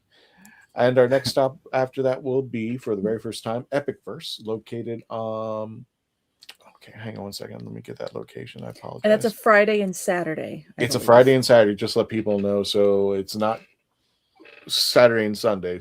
But this will be at Northland Church, 522 Dog Track Road in Longwood, Florida. It is free admission. It is free parking. Again, we'll be selling the coffee and the barbecue sauce over there as well. And unless something changes, this will be our final stop. We will be at Ancient City Con in St. Augustine, Florida, at the World Golf Village Resort. Again, this will be taking place Friday through Sunday, September 25th through the 27th. And again, this will be taking place at the World Golf Village Renaissance Resort in St. Augustine, Florida. If you're going to do this, come early. And when I mean come early, like come on a Wednesday or leave on a Tuesday. You definitely, if you've never been to St. Augustine, yes, you got to give yourself the treat. Go visit the Pirates Museum. Go visit the lighthouse. Go walk down St. George Street, especially if you can at night when the lights are kind of going on. Walk around the Castillo San Marco. I can keep going. You can see the Old City Gate. You can see the Fountain of Youth and see all the peacocks yelling at you. You can drink the Fountain of Youth. Oh,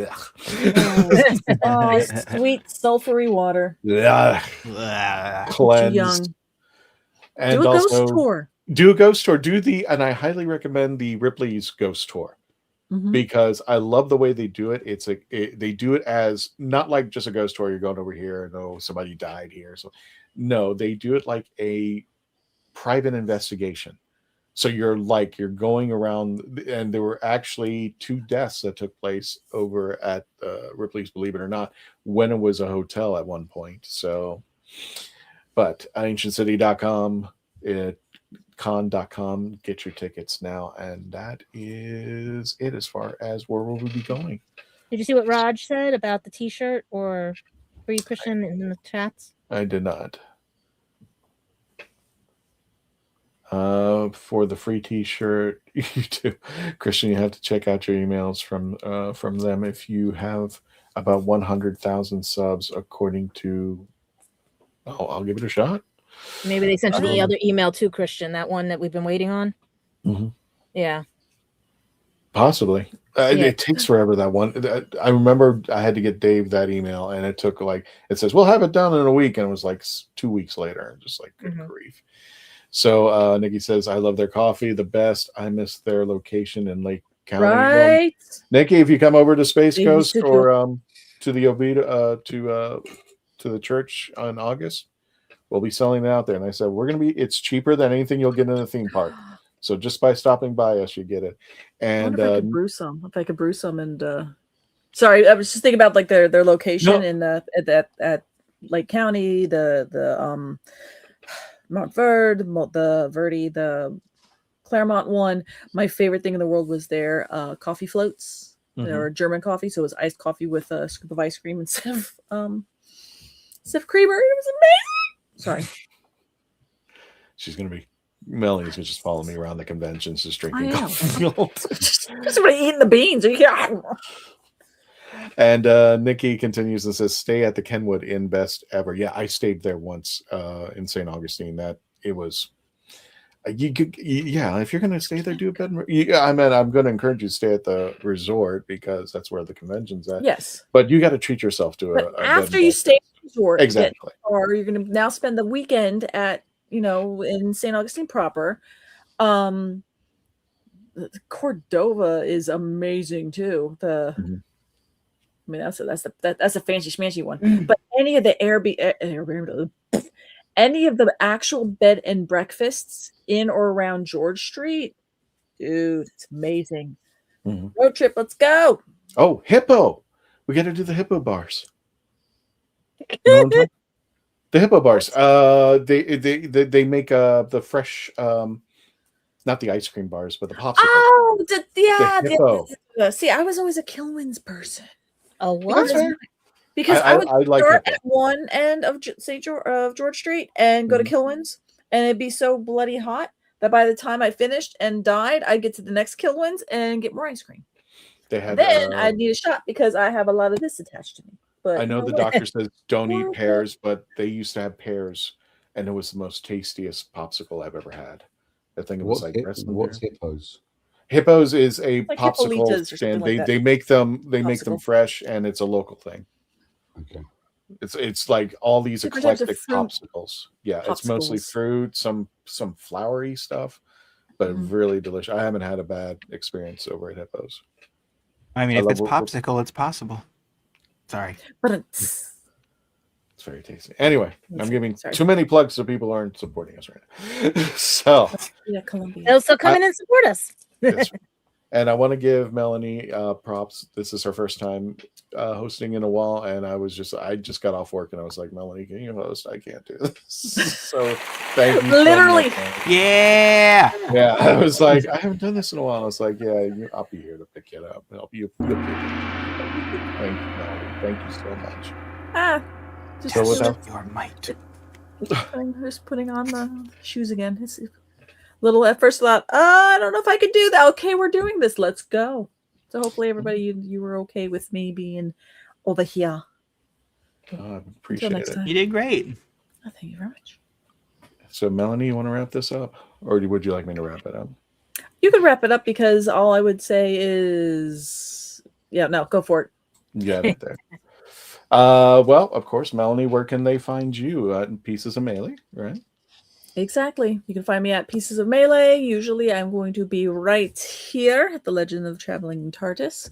You can find me on Instagram at Pieces of Melee. Right now I'm working on some murals in Tampa. It's just unfortunately it keeps raining and it's bloody hot out. So they're also on the floor. So posts are kind of coming a little few and far between. Otherwise, you can check me out if we're watching the commercials. You can see me at Happiness Patrol. You can see me on Earth Station Who, where we also once a month do other like Doctor Who kind of reviews. Lots of Big Finish to be had there too. I've been, you can find me on Happiness Patrol. The next episode for Happiness Patrol is going to be Back to the Future, which funny enough, me and Jess were not on because we've both had scheduling conflicts. Right now we are doing, we were just doing Star Wars. We did a live of Mandalorian and Grogu, so you could check that out. I loved it. And then also check out Horses on Film. I'm on a couple of those episodes too, because Rio Bravo is amazing. And that's the one I got to do. Okay, shutting up. Mark, where can we find you? Wrong side. Say on this side. Yeah, that's it. I'm Overton. It's weird. Yeah, you can find me at my Instagram at cyborg T100_cosplay. I might be going down to the Oyster Fair, which has been renamed to a Roman and Medieval Fair down in Colchester this weekend. If not, you can just see me here, there, and everywhere. Gadget, where can we find you? In our house. Well, right now, as I take care of my parents and everything, I'm still, but they'll be all pre-taped shows on Gadget Vlogs, Gadget Pendragon After Dark. I can do lives on vlogs, but After Dark needs about 50 subscribers on that channel for me to actually do lives and everything. So that one is just going to be pre-taped and stuff. New York Comic-Con, Bronx Comic-Con, on lockdown, technically for the city from June 11th to whatever, because of the FIFA World Cup.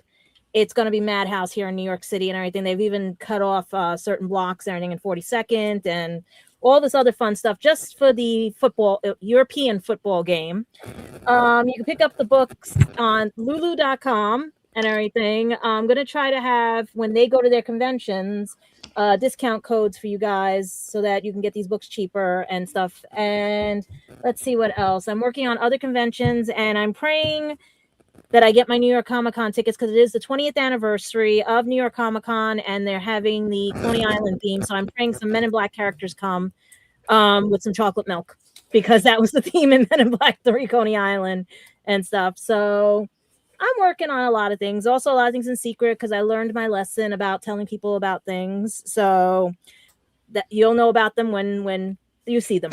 That's basically it. And hopefully everyone remembers to be kind. And also, happy Pride Month to everybody, because it did start yesterday, and I am hetero-demisexual. And my relatives are anywhere from transgender through lesbian as well as gay. And I think they're just the wonderful, most human beings, because everybody's human. I just don't know where these other stereotypes came from. And Happy our Pride. pale orange dot. That way. Carl Sagan. That way. Pale orange dot floating pale in orange the void. dot. Yes, you can find me on YouTube at Our Philosophy Is 9119. That's Our Philosophy Is 9119 on there. And go over there and check out the videos I've posted if you want to talk about nerdy/philosophical things in a queer-friendly space. And speaking of which, I'm glad Gadget said that, because I would also like to say Happy Pride Month from me. And I am going to be posting a video soon about AI. So if you want to hear another lefty voicing grievances about the conversations about AI, go over to my channel. Well, you know, the Pope is posting that soon. So thank you all very much. And if that sounds good to you, then check it out. Happy Pride. And one last thing before we go, there might be a slim chance, a very slim chance that, of course, next week we're going to have Big Finish Day special for Tuesday, since Big Finish Day itself will be the Monday before that. We'll be having fingers. Next Wednesday, we might be part of a Disney trivia taking place at a tiki bar, but I'm still getting finalizations about this. So please keep an eye up on our social media, especially on our Facebook and YouTube channels. We'll give you more information once we get closer. Hopefully everything will work out.